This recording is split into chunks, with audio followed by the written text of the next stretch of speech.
Hello everyone, welcome to my channel Dada's Physics. So আজকে আমরা নিয়ে এসেছি রিফ্র্যাকশন অফ লেন্সের লেকচার 2. ওকে, তো লাস্ট লেকচারে তোমাদের নিশ্চয়ই মনে আছে যে লাস্ট লেকচারে আমরা যেটা করেছিলাম সেটা হচ্ছে স্ফেরিক্যাল সারফেসের রিফ্র্যাকশনের জন্য ইমেজ ডিসটেন্স, অবজেক্ট ডিসটেন্স আর রেডিয়াস অফ কার্ভেচারের মধ্যে আমরা রিলেশন বার করেছিলাম ডেন্সার টু রেয়ার এবং রেয়ার টু ডেন্সার। আজকে তার উপর বেস করেই একটা সুন্দর নিউমেরিক্যাল আমরা ডিসকাস করব আর সেখান থেকেও বেশ কিছু কনসেপ্ট আমরা শিখব। তো চলো স্টার্ট করা যাক।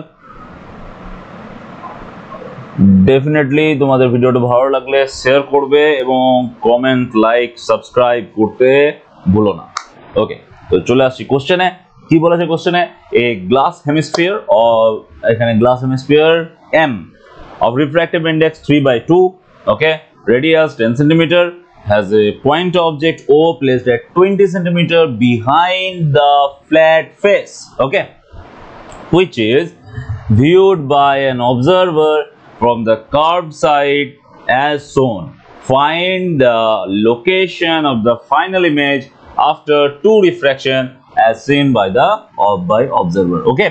তো তোমরা দেখতেই পাচ্ছ এখানে ও পয়েন্টে অবজেক্টকে রাখা আছে। ও পয়েন্ট থেকে যে রেটা আসবে সেই রেটা সবথেকে আগে যেখানে ইনসিডেন্ট করবে সেটা হচ্ছে প্লেন সারফেসটাতে, সেখান থেকে রিফ্র্যাক্ট হবে এবং রিফ্র্যাক্ট হয়ে যাওয়ার পরে কোথায় আসবে?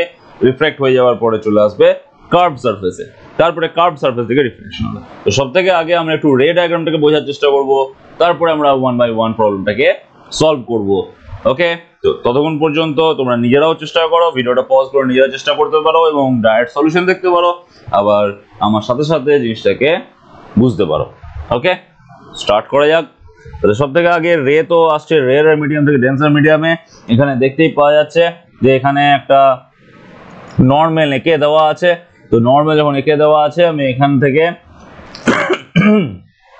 জাস্ট এ মিনিট,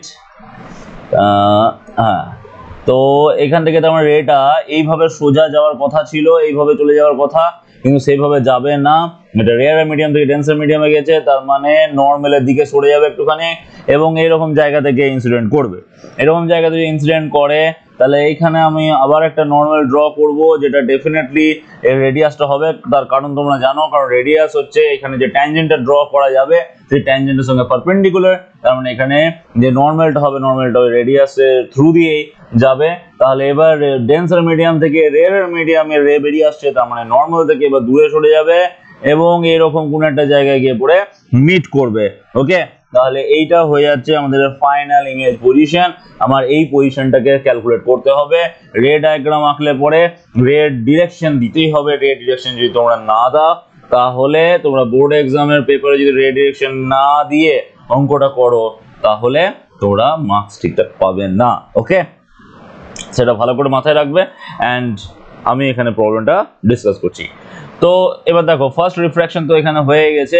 তো ফার্স্ট রিফ্র্যাকশনের জন্য আমরা যে ফর্মুলাটা ইউজ করব, রেয়ার টু ডেন্সার মিডিয়ামে যখন কোনো একটা রে যাচ্ছে, আমরা আগের দিন বলেছিলাম ফর্মুলাটাকে মনে রাখার একটা ট্রিক বলেছিলাম তোমাদেরকে, যে মিডিয়ামে আলো যাচ্ছে সেই মিডিয়াম অনুযায়ী আমাদেরকে পুরো ইকুয়েশনটাকে বানাতে হবে। যে মিডিয়ামে আলো যাচ্ছে সেই মিডিয়াম অনুযায়ী পুরো ইকুয়েশনটাকে বানাতে হবে। তো সেই অনুযায়ী যদি আমরা দেখি তাহলে আলো যাচ্ছে কোথায়? এখানে আলো যাচ্ছে যে মিডিয়ামটাতে, আমরা মেন ফর্মুলাটা আগে লিখে নিচ্ছি, μ2 divided by v minus μ1 by u is equal to এখানে μ2 মাইনাস μ1 এটা ডিভাইডেড বাই r। এই জিনিসটা হচ্ছে মেন ফর্মুলা। এবার এই মেন ফর্মুলাতে আমাকে এখানে জাস্ট বুঝতে হবে সেটা μ2 কাকে নেবো, μ1 কাকে নেবো, সেই ব্যাপারটা বুঝতে হবে। μ2 হচ্ছে সেই মিডিয়ামের রিফ্র্যাক্টিভ ইন্ডেক্স যেখানে আলো যাচ্ছে, তার মানে ফার্স্ট রিফ্র্যাকশনের জন্য প্রথম যে রিফ্র্যাকশন হচ্ছে first refraction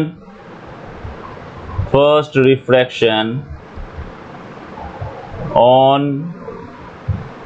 plane surface. Okay, plane সারফেসে যে রিফ্র্যাকশন হচ্ছে সেইখানে আলো যাচ্ছে কোথায়? আলো যাচ্ছে μ = 3/2 তে, তার মানে μ2 = এখানে 3/2 বসবে। ঠিক আছে, μ1 = এখানে কত বসবে? μ1 = বসবে 1। ওকে, আর এখানে μ2 - μ1 ডিভাইডেড বাই r, r এর জায়গায় এখানে বসবে ইনফিনিটি। আর এর জায়গায় এখানে বসবে ইনফিনিটি, সেটা তোমরা ভালো করে মাথায় রাখবে। আর এর জায়গায় যদি এখানে ইনফিনিটি বসে তাহলে আমরা এখানে পুরো ইকুয়েশন থেকে যে জিনিসটা পাবো সেটা হয়ে যাচ্ছে μ2 ডিভাইডেড বাই ভি, এটা মাইনাস μ1 এটা ডিভাইডেড বাই ইউ। ইউ এর ভ্যালু কত হবে? ইউ এর ভ্যালু হয়ে যাবে ডেফিনেটলি, তোমরা জানো যে ইউ হচ্ছে অবজেক্ট ডিসটেন্স, আর অবজেক্ট ডিসটেন্স এখানে যখন ক্যালকুলেট করবো সেটা নেগেটিভ আসবে, কারণ আমরা এই পয়েন্ট থেকে ক্যালকুলেট করবো, লাইট ডিরেকশন অপোজিটে চলে যাবে। সো -20 সেন্টিমিটার এই জিনিসটা আমরা এখানে বসাবো, তার মানে এখানে -20 সেন্টিমিটার আমরা বসালাম। আর ইজ ইকুয়াল টু ইনফিনিটি যদি বসিয়ে দিই তাহলে এই জায়গাটা 0 চলে আসবে। তাহলে এখান থেকে আমরা যেটা পাবো সেটা হচ্ছে ভি এর যে পজিশনটা সেটা হয়ে যাবে কি ভি ইজ ইকুয়াল টু আমরা পেয়ে যাবো 20, ভি ইজ ইকুয়াল টু আসবে যেটা সেটা হচ্ছে -20 এটা ইন্টু -20 এটা ইন্টু সাইড চেঞ্জ করলে ইন্টু μ2 আসবে, তোমরা চাইলে চেক করে দেখতে পারো। তো -20 এটা ইন্টু μ2 মানে হচ্ছে এখানে 3/2, পুরোটা ক্যালকুলেট করলে আমরা -30 সেন্টিমিটার পাবো। ঠিক আছে, এইখানে একটা নতুন জিনিস তোমরা কনসেপচুয়ালি পাবে, সেটা আমি ভিডিওর শেষে তোমাদেরকে গিয়ে বলবো যে এই জিনিসটা অ্যাকচুয়ালি আমাদেরকে কি বলতে চাইছে। এখানে খুব সুন্দর একটা কনসেপ্ট লুকিয়ে আছে, ঠিক আছে, যেটা অলরেডি তোমরা জানো, আর এখানে একটু নতুন করে শিখবে। ঠিক আছে, তার জন্য ভিডিওটাকে পুরোপুরি দেখতে হবে। তো তার জন্য একটু ওয়েট করা যাক। তো এখানে -30 সেন্টিমিটার, তোমরা বুঝতে পারছো কোন পজিশনটার কথা বলা হচ্ছে। আমি রেড ডায়াগ্রাম তোমাদেরকে এখানে দেখাই জিনিসটা অ্যাকচুয়ালি -30 সেন্টিমিটারটা কোন জায়গাতে রয়েছে। এইখানে রিফ্লেক্ট হয়ে যাওয়ার পরে আমরা এটাকে যদি এইভাবে পেছন দিকে এক্সটেন্ড করি ডটেড লাইন দিয়ে, তাহলে এই রকম জায়গাতে আমরা পাচ্ছি ওই পজিশনটা। এটা হচ্ছে ফার্স্ট সারফেসে রিফ্র্যাক্ট হয়ে যাওয়ার পরে যে ইমেজ পজিশন, এটা ফার্স্ট সারফেসে রিফ্র্যাকশন হওয়ার পরে ইমেজ পজিশন সেইটা। ওকে, তাহলে এবার তোমাদেরকে এখানে একটা কনসেপ্ট মনে রাখতে হবে যে ফার্স্ট সারফেসে রিফ্র্যাকশনের পরে যেটা ইমেজ পাবো সেকেন্ড সারফেসে সেটাই অবজেক্টের মতো কাজ করবে। ওকে, ফার্স্ট সারফেসের image of first surface না অফ ফার্স্ট সারফেস বড়টা ঠিক হবে না, ইমেজ ডিউ টু refraction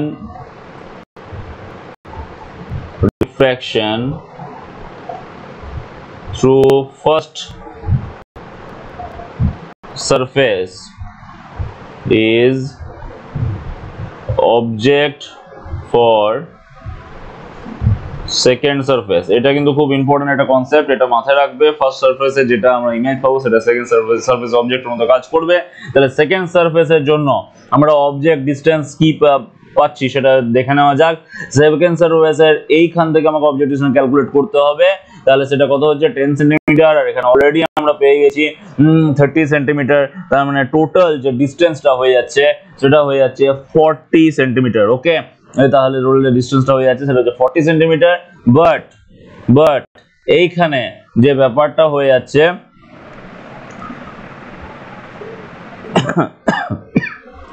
এখানে আমরা ডিসটেন্সটা পেয়ে গেলাম 40 সেন্টিমিটার, সেটা তোমরা ভালো করে মনে রাখবে, যেখানে ডিসটেন্সটা আমরা পেয়ে যাচ্ছি 40 সেন্টিমিটার। তাহলে রে আসছে ওই সাইড থেকে, ঠিক আছে, 40 সেন্টিমিটার আমরা সেটা পেয়ে গেছি। এইবার আমরা অ্যাপ্লাই করব যে μ2/v μ1/u এটা ইজ ইকুয়াল টু μ2 - μ1/r। এবার ওই সেম ফর্মুলাটাকে আমরা এখানেও অ্যাপ্লাই করব। ওকে,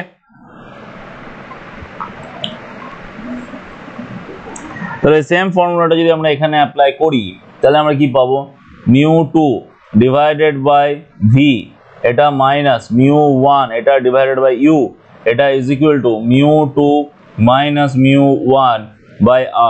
আমি তোমাদেরকে কিছুক্ষণ আগেই বললাম যে μ1 কে হবে μ2 কে হবে, এবার তোমাদেরকে বুঝতে হবে এখন রেটা কোথা থেকে আসছে। এখন রেটা অ্যাকচুয়ালি μ2 থেকে μ1 এ আসছে, কারণ রেটা প্রথমে এইখানে ছিল μ1টা, সেখান থেকে μ2 তে পৌঁছালো, এবার μ2 থেকে আবার μ1 এ যাচ্ছে।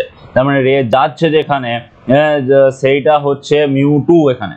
তার মানে সেকেন্ড কেসে রিফ্র্যাকশন যখন হবে তখন আমরা μ2 এর ভ্যালুটা আমরা কোথায় পাবো, তখন μ2 এর ভ্যালুটা অ্যাকচুয়ালি কত হবে, μ2 এর ভ্যালুটা রেটা এখন এখানে 3/2 লিখি, সবথেকে বেটার কালারটা একটু চেঞ্জ করি, না হলে বুঝতে পারা যাচ্ছে না কি লেখা আছে।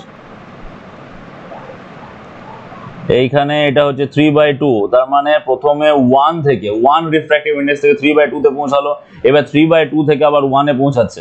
তাহলে আমি আগেই বলেছি যেখানে যাবে রে সেটা হবে μ2, তার রে যাচ্ছে μ2 তে, ঠিক আছে, তার মানে রে যাচ্ছে 1 রিফ্র্যাক্টিভ ইন্ডেক্সে, তার মানে μ2 = 1 হবে, আর μ1 হয়ে যাবে আমার এখানে 3/2, μ1 হয়ে যাবে 3/2, ঠিক আছে। তো μ1 যদি এখানে 3/2 হয় তাহলে সেই অনুযায়ী আমরা এখানে সমস্ত ভ্যালুগুলোকে পুট করব। এখানে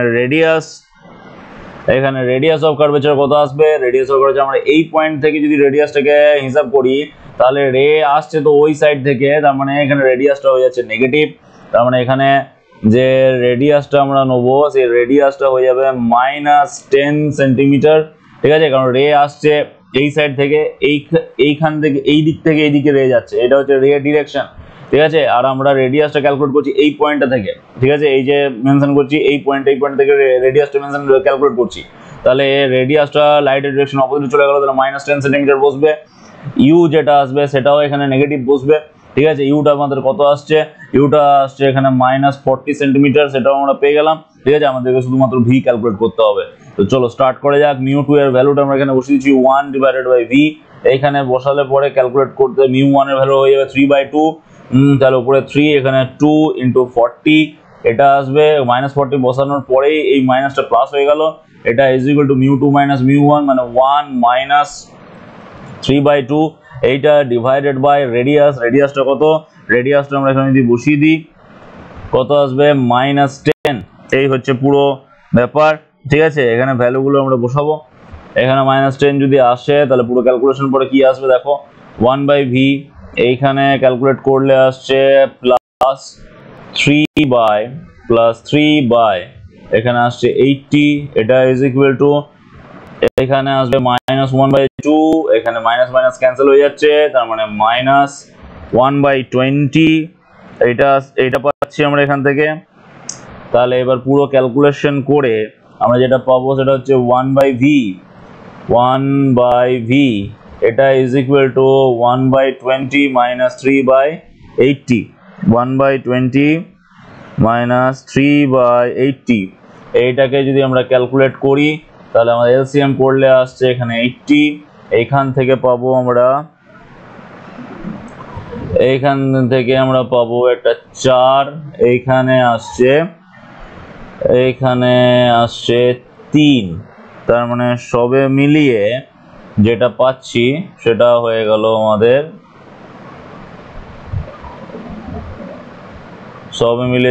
সেটা হয়ে গেল 1/80, তার মানে ভি এর যেটা ভ্যালু আসছে সেটা হচ্ছে +80, তার মানে ভি এর ভ্যালু যদি +80 হয় তার মানে বুঝতেই পারছো আমাদের এই যে পজিশন এইখান থেকে +80 মানে সামনের দিকে চলে গেলাম আমরা, রে যেদিকে যাবে সেই দিকেই +80 হবে, তার মানে এইখানে আমরা ইমেজটা পাচ্ছি, সেটা একদম পুরোপুরি ঠিকঠাক হয়ে গেল, ঠিক আছে। মানে সাইন কনভেনশন অনুযায়ী যা আমরা রে ডায়াগ্রাম থেকে যেরকম পেয়েছিলাম আনসারও আমরা তাই পেয়েছি, তার মানে final position of the image with respect to this point, কোন পয়েন্টের রেসপেক্টে বলছি, এটাকে আমি এই পয়েন্ট দিদি এ পয়েন্টের রেসপেক্টে আমি বলছি সেটা হচ্ছে 80 সেন্টিমিটার। এইবার তোমাদেরকে আমি বলবো যে এইখান থেকে খুব সুন্দর একটা কনসেপ্ট আমি পেয়েছিলাম যেটা আমরা এই জায়গাটাতে বলেছিলাম, ঠিক আছে, সেই কনসেপ্টটাকে আমরা একটুখানি বলবো এখানে। তোমরা রিয়েল ডেপথ বাই অ্যাপারেন্ট ডেপথের ফর্মুলা অলরেডি জানো, ঠিক আছে। তো যখন রে ডেন্সার মিডিয়াম থেকে রে মিডিয়ামে আসে তখন আমরা কি পাচ্ছি, রিয়েল ডেপথ বাই অ্যাপারেন্ট ডেপথের একটা কনসেপ্ট পেয়েছিলাম, তাহলে অ্যাপারেন্ট ডেপথ, ঠিক আছে, এটা ডিভাইডেড বাই রিয়েল ডেপথ, এটা = সবসময় কি হবে, অ্যাপারেন্ট ডেপথ যেহেতু কম রিয়েল ডেপথ যেহেতু বেশি, এটাকে মনে রাখবার একটা উপায় আছে খুব সুন্দর, অ্যাপারেন্ট ডেপথ যেহেতু কম তার মানে রেয়ার মিডিয়ামের রিফ্র্যাক্টিভ ইন্ডেক্স ডিভাইডেড বাই ডেন্সার মিডিয়ামের রিফ্র্যাক্টিভ ইন্ডেক্স, এরকম লিখতে পারো, ঠিক আছে। এখানে সবসময় মনে রাখবে μ2 > μ1, কি করলাম আমরা ম্যাথমেটিক্যাল একটা সিম্পল কনসেপ্ট ইউজ করেছি, যেহেতু লেফট হ্যান্ড সাইডে ফ্র্যাকশনটা <1 হচ্ছে, আমাকে রাইট হ্যান্ড সাইডে যে ফ্র্যাকশনটা তৈরি হবে সেটাকেও <1ই করতে হবে। সবসময় মনে রাখবে লেফট হ্যান্ড সাইডে আমি যদি ডিসটেন্সটাকে রাখি, ঠিক আছে, রাইট হ্যান্ড সাইডে আমাকে রিফ্র্যাক্টিভ ইন্ডেক্সটা রাখতে হবে, তাহলে সেই অনুযায়ী আমি ওখানে রেশিওটাকে মেনটেন করতে পারি, মানে কম ভ্যালু ডিভাইডেড বাই বেশি ভ্যালু = কম ভ্যালু ডিভাইডেড বাই বেশি ভ্যালু, ঠিক আছে, এই কনসেপ্টটা সবাই জানো।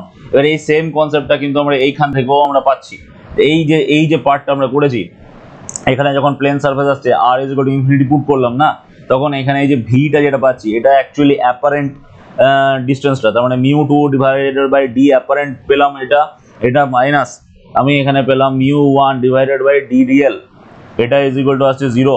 ঠিক আছে, তাহলে এটাকে সাইড চেঞ্জ করো, সাইড চেঞ্জ করার পরে দেখো সাইড চেঞ্জ করে তোমরা পেয়ে যাবে D apparent divided by D real,